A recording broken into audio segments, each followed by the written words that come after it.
Supreme बचत तथा ऋण सहकारी संस्थाका बचतकर्ता नारायण पहराईले आफूले रवि लामिछाने विरुद्ध प्रहरीमा उजुरी नदिएको बताएका छन्। उनले आज आफ्नो सामाजिक सञ्जाल फेसबुकमा लामो स्ट्याटस लेख्दै भनेका छन्, सुप्रिम बचत तथा ऋण सहकारी संस्थाका कैयौं बचतकर्ता मध्ये म पनि एक हुँ। सहकारीले बचत फिर्ता दिन नसकेपछि प्रहरीले उजुरी दिन भन्यो र इलाका प्रहरी कार्यालय बुटवलमा उजुरी दिए। मेरो उजुरी कोही व्यक्ति लक्षित थिएन, बचत फिर्ताका लागि मात्रै थियो। एक वचन नसोधी सहमति समेत नलिई प्रहरीले मलाई नै मुख्य उजुरीकर्ता जसरी प्रस्तुत गरेर अनुसन्धान प्रतिवेदन बनाएछ।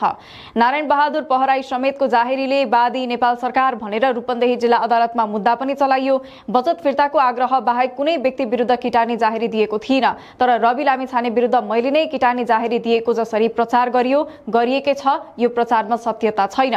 उनी अगाडि लेख्छन्, करोड करोड बचत हुनेलाई छोडेर थोरै बचत रहेको मलाई जानकारी पनि नदिई प्रहरीले किन मुख्य उजुरीकर्ता बनायो अझै बुझ्न सकेको छैन। म जस्तै अन्यले पनि